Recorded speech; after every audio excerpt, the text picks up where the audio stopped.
안녕하십니까. 저는 오늘 홍산문화 고조선에 대해서 여러분께 그동안 우리가 조금 더 주의 깊게 봐야 될 점을 좀 말씀드리고자 이 자리에 섰습니다. 저는 송옥진이고요. 우리 역사 바로 알기 시민연대일 때부터 제가 관심을 갖고 많이 이제 참여하던 단체라 오늘 이렇게 이 자리를 빌어서 인사드리게 돼서 너무 반갑습니다. 일단 우리가 홍산문화에 대해서는 여러분들이 많이 아시고 계실 텐데, 기본적으로 홍산문화가 시기, 범위, 문화 특징은 보시는 것처럼 지금부터 한 6,700년 전부터 5,000년까지의 시기, 꽤 긴 오랫동안입니다. 그리고 범위는 동쪽으로는 의무려산, 서쪽으로는 내몽고 옹우특기, 남쪽으로는 연산산맥, 북쪽으로는 설암목류나라고 지정이 되어 있는데, 지금은 이 홍산문화 연구가 연대가 이제 조금 연구한 지가 좀 오래됐기 때문에 점차 이 범위가 확장되고 있는 추세입니다. 요즘에는. 그리고 문학 특징으로는 대표적으로 통영토기가 나오고 채도를 사용했고 처음으로, 그다음에 대형 제사 유적이 있고 옥기를 부정품으로 많이 사용했다, 이런 점들이 있습니다. 이거는 이제 모두 아시는 부분이고, 그래서 이 홍산 문화의 지역을 보면 사실 한반도보다 훨씬 위쪽 요서 지역이라고 현재로는 불리는 부분에서 발전된 문화인데, 이 요서 지역은 고대부터, 그리고 아주 오래 전부터, 거의 10,000년 전부터 사람들이 살기 시작한 곳입니다. 한반도도 그렇지만 한반도의 그 구석기 문화, 신석기 문화를 거치는 동안 똑같이 요서 지역에서도 동일한 그 패턴의 문화 형태가 발전되어 왔습니다. 구체적으로 보자면 소화서 문화부터 홍융화, 조보고, 홍산, 이런 그 이후에 그 하가점 하층 문화 때까지 개통성을 가지는 그 문화 발전이 이루어져 왔는데, 그 중에서도 우리에게 가장 잘 알려진 홍산 문화는 사실 이제 몇 가지 그 유적과 유물 때문에 중국에서도, 그리고 한국에서도, 지금은 일본에서도 많이 이슈화되고 있는 문화대입니다. 이 홍산 문화가 있는 지역은 말씀드렸다시피 10,000년 전부터 사람들이 모여 살아서 하나의 문화 형태를 이루고 있는 그런 지역이었습니다. 범위상으로는 소화서, 홍융화, 부하, 조보구, 그다음에 홍산, 이후 소화연, 그 이후에 하가점 하층 때까지 거의 이제 요서 지역의 연구가 이제 중점이 되어 있고, 이 문화대는 사실 중국에서 발굴되고 발견하고 연구하였던 문화이기 때문에 지금은 범위가 넘어지고 그 간의 교류의 활동을 많이 연구하고 있지만 요 범위를 아직까지 학계에서는 벗어나고 있지는 않습니다. 특히 이제 우리가 홍산 문화에 대해서 일반적으로 많이 아시다시피 홍산의 유적을 가장 많이 이야기를 하고 있는데, 그 지도에서 보시는 바와 같이 요하 서쪽, 그리고 대능하 위쪽 해서 현재 요서 지역이라고 부르는 이 부분에 집중적으로 이제 홍산 문화 연구가 많이 이루어지고 있습니다. 그러면 이제 중국의 홍산문화 연구와 우리나라의 홍산문화 연구에 대해서 조금 비교해 보는 부분이 필요할 걸로 보이는데, 일단 중국의 홍산문화 연구에 있어서 그 시기는 1900년대 초부터 시작을 합니다. 1900년 초에 사실은 이제 일본인 학자 도리류조에 의해서 이 홍산문화 인근의 유적들이 이제 발견이 됩니다. 그리고 중국에서는 스웨덴 안데르손 이 발견한 사가든 유적이 중국 정식 발굴의 첫 번째로 꼽히고 있습니다. 이후 1940년대 중국 학자들, 그 다음에 1950년대 후반부터 70년대 중반까지 학자들, 이후에 1970년대부터 본격적으로 중국에서도 이 문화에 대해서 관심이 폭발적으로 늘어나게 되고, 향후 이 연구 결과로 인해서 중국의 동북공정이라는 하나의 큰 정치적인 학술 연구가 시작이 되게 됩니다. 그래서 실제로는 100년에 걸친 긴 연구 과정이 있었지만, 이것이 현재까지 21세기의 중국의 학술의 중심이 되게 된 그 시점은 아마 1970년대 옹호특기 시자형 옥기 이후부터 중국은 이 문화를 가지고 중국 안에 자기 자국의 역사를 어떻게 개편할 것인가에 대한 고민을 많이 하게 됩니다. 첫 번째로 우리가 홍산 문화 연구를 바라볼 때 가장 이제 처음에 드는 것이 71년도 적봉 옹우특기라는 지역에서 발견된 C자형 옥기를 이야기를 합니다. 우리 역사 속에서 보면 우리나라는 사실 용과 봉, 용봉 문화라고 해가지고 용과 봉황을 같은 위치에 놓고 그리고 중시하는 것을 알 수 있습니다. 가깝게는 조선시대까지 용과 봉을 함께 썼던 것을 알 수 있는데, 중국에서는 사실 용을 편파적으로 많이 중시를 하고 있었습니다. 그 이유는 물론 이제 중국이라는 진화라는 그 이제 체제가 땅을 중심으로 한 그 황하와 양자강 사이에 그 땅을 중시하는 문화에서부터 발전이 되어 왔기 때문에 땅에서 가장 이제 그 개천에서 용난다는 말이 있듯이 거기에서 이제 신성시대엔 용을 중요시한 걸로 보이고, 반면에 이제 우리나라 같은 경우는 용과 함께 새의 일종이 그러니까 하늘에서 내려오는 그 메시아라든지 뭐 그런 그러니까 용과 봉을 함께하는 그 문화를 아직까지도 가지고 있게 됩니다. 어쨌든 이제 중국에서는 71년 이 옹우특기에서 발견한 이렇게 굽은 옥기를 보고 이건 용이다. 게다가 지금으로부터 한 6,000년 전에 7,000년 전에 이렇게 정교한 용 문화를 한 거는 중국 문화의 시조이며, 그리고 중국 문화가 이전부터 굉장히 발달된 문화라고 이제 선전을 하게 됩니다. 그 다음 83년대에 들었으면 동산취 유적이라고 하는 거대한 이제 제사 유적을 발견을 합니다. 동산취 유적이 그 유명하게 되고 이 유적이 중요시하게 되는 이유는 제사 유적이라는 특수성 때문에 그렇습니다.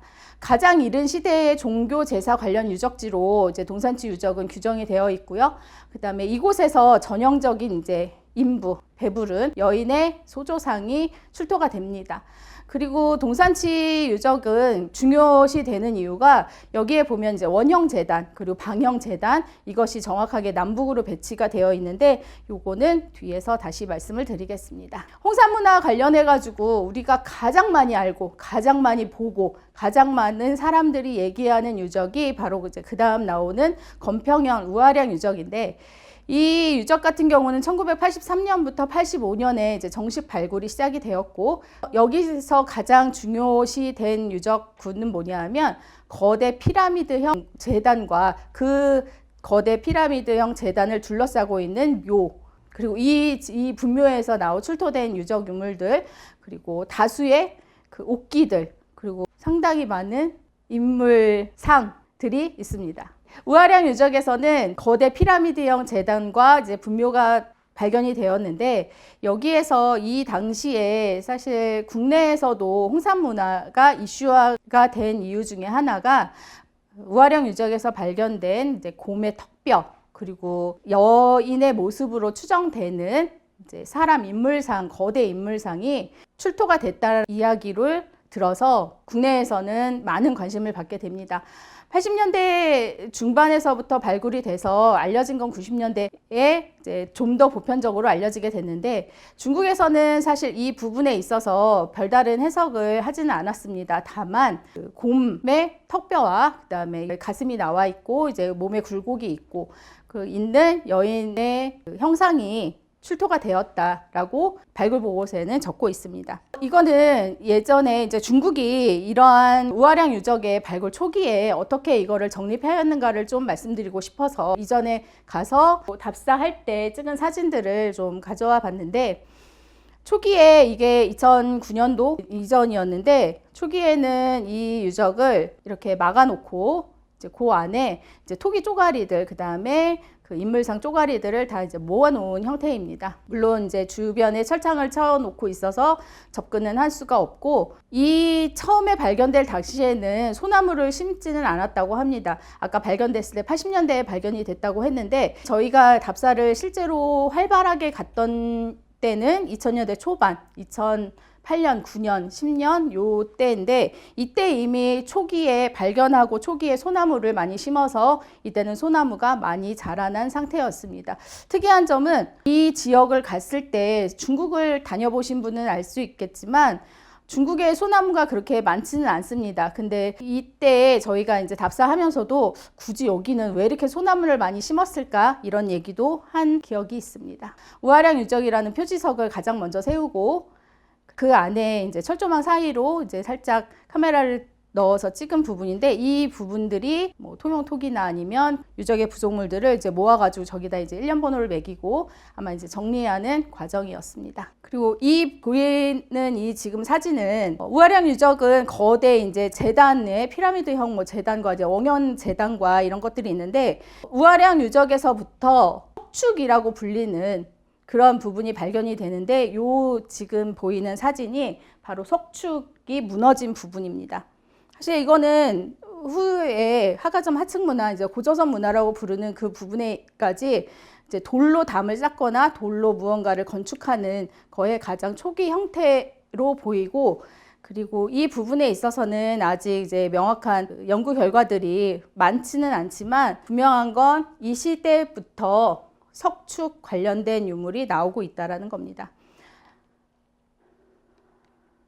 이거는 우리가 이게 많이 알려진 제2지점, 그러니까 뭐 원형 재단도 있고 방형 재단도 있고 하는 그 2013년도쯤에 일반인들의 접근을 사실은 막고, 그리고 아직 중국에서 정식으로 박물관 개관을 하기 전에 발굴해서 이제 연구 단계에 있을 때 그냥 노지에 이제 공개된 유적입니다. 제2지점이고, 초기에는 이렇게 이제 노상에 중간중간에 보이는 건 이제 무덤, 분묘인 것 같고, 요 안에를 사실 속속들이 다 자세히 들여다보면 좋겠지만, 당시에 이 지역을 들어가려면 물론 철책으로 들어갈 수 없는 건 아니지만 길 가다가 버스에 잠깐 내려서 한 10분 정도 빨리 보고 들어와서 다시 이제 지나가는, 거기서 오래 보고 있으면 조금 문제가 될 가능성이 높다라는 그런 얘기도 있을 정도의 그런 지역이었습니다. 중간중간에 보이는 구덩이들은 이제 묘 일부를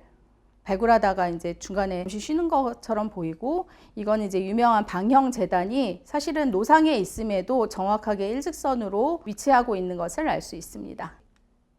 초기 형태를 보면 방형임을 너무도 명확하게 보일 수 있게, 사실 그리고 자세히 보면 알 수 있겠지만 이 돌들이 사실은 반듯한 벽돌들이 아닙니다. 그렇지만 여기를 일직선으로 맞춰 가지고 정확하게 방형, 네모 반듯한 단을 만들고, 이게 사실은 이제 위로 쌓여 있었고, 이쪽도 이제 원형 재단이거나 하면 이제 위로 한 5계단 정도로 쌓여 있을 거다라고 추정이 되는데, 물론 무너져 내려서 저렇게 돌들이 쌓여 있는 형태로 당시에는 보였습니다. 이거는 똑같이, 이거는 처음에 발견됐을 당시인데, 요게 이렇게 기존에 있는 그냥 돌들을 가지고 둥근 홀을 그리면서 맞춰서 쌓아 놓은 겁니다. 이후에 이제 우아량이 한참 발굴 보고서가 나올 때까지 이제 전체적으로 이제 뜨고 난 다음에, 그 다음에 중국에서 이슈화가 된 유물이 뭐냐 하면 인물상입니다. 초모산에서 발견된 이제 인물상인데, 이 유물 같은 경우는 한 몇 년간 중국에서 굉장히 이제 이슈화가 되고 유명하게 됐는데, 이 전체가 돌입니다. 돌로 이제 깎아가지고 만든 인물상이고, 목 윗부분, 여기 가슴 있는 데까지만 나왔고, 특이한 것은 여기에 이렇게 홈 같은 게 있습니다. 홈 같은 게 있고, 요거는 관모처럼, 모자처럼 위로 들어 올려져 있는 모습을 하고 있습니다. 이걸 보면 사실 이전에 이 홈 같은 경우는 우리가 조선시대에서도 썼을 창투를 들고 그 위에 갓을 쓸 때 이제 머리를 묶는 그런 거로 이제 보이고, 이 유물에 대해서 중국 그 박물관이나 이런 데 설명을 보면 관모를 쓰고 그 다음에 이제 관리였을 거라 그런 얘기를 많이 하고 있는데, 그 부분에 있어서 이제 어떤 관모를 썼고 하는 거에 대해서는 이제 추가 연구는 아직까지는 제가 본 거는 아직 못 본 것 같고, 다만 이제 우리나라 학계에서 저게 이제 관모로 쓰였을 때 후대 조선시대까지 의복을 갖추는, 우리나라는 기본적으로 의복을 갖출 때 하는 머리 모양으로 설명하는 분이 있습니다. 이전에 이 초모산 인물상 이후에 지금 아직까지 중국에서 핫하게 이제 밀고 있는 인물상은 이제 흑룡구 인물상이라는 겁니다. 이 흑룡구 인물상은 여러 가지로 중요 요소가 좀 많이 포함이 되어 있는데, 일단 앞선 초모산 인물상이 흉상, 그러니까 가슴 위에 얼굴만 있는 것이라면, 이 흑룡구 인물상은 전체 다리까지 온 전체의 모습이 다 있습니다. 다만 이 인체를 전부를 다 담았음에도 불구하고 여기 다리 부분을 보면 매우 짧습니다. 팔보다 매우 짧은, 그래서 발까지 있긴 하지만 상반신에 거의 몰입해 있는 그런 형태의 구조물을 띠고 있고, 중요한 것 또 하나가 뭐냐면 이거는 통형입니다. 안에가 비어 있고, 발견 당시 사진이 이런 곳에서 나왔습니다. 그리고 이거는 이 흑룡구 인물상이 발견된 그 지역을 다시 다듬어 가지고 위에 이제 집 하나를 세우고 요쯤에서 발견됐다라고 박물관에서 예시를 들어놓고 이제 전시를 하고 있는 겁니다. 다른 거와 달리 이 흑룡고 인물상은 주거지에서 발견됐습니다. 주거지에서 탄화된 알갱이들과 함께 가운데 저렇게 흑룡고 인물상이 있었다. 그래서 네, 이런 식으로 발견이 됐습니다.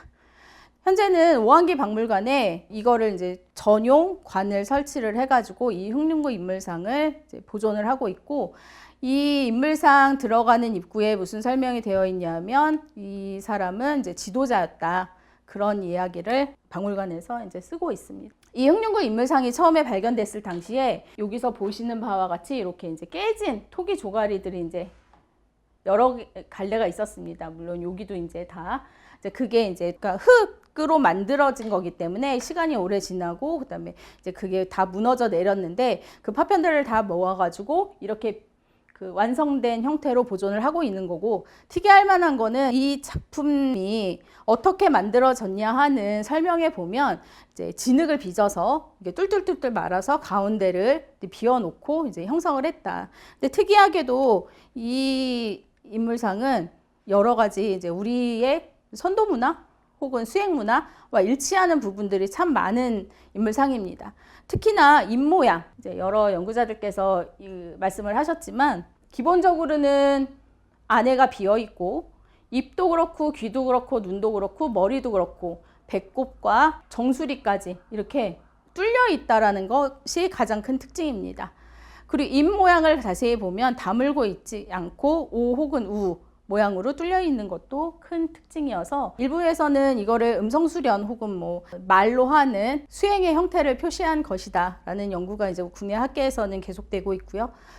이 크기에 대해서는 수련을 할 때, 이거는 이제 수련하는 쪽 분들의 이야기지만, 수련을 할 때 사실 이제 가부좌를 틀고 앉아있기 때문에 하체를 그렇게 강조하지 않고 하체는 가능한 최소화하고 상체 위주, 그리고 이제 뭐 음성 내공 수련을 하거나 이럴 때 상체 위주로 아마 만들었을 것이다 라는 연구도 이제 되고 있는 실정입니다. 그 다음에는 최근에 이제 이슈화되는 논문을 이제 말씀을 드리자면, 2014년도에 중국 오한기 쪽에서 그 탄화된, 왼쪽에 보이면 탄화된 기장, 뭐 조가 발견이 됐는데, 이걸 연구를 해보니까 이게 세계에서 가장 오래된, 가장 처음 이제 발견된 것이라는 거였습니다. 그래서 이 중국에서는 물론 이제 발견된 거는 그 전이었겠지만 2014년대에 아주 대대적인 학술회의를 진행을 합니다. 실제로 이 지역은 이렇게 조의 생산량이 굉장히 많은 지역이고, 이 행사장 주변으로도 곳곳에 이런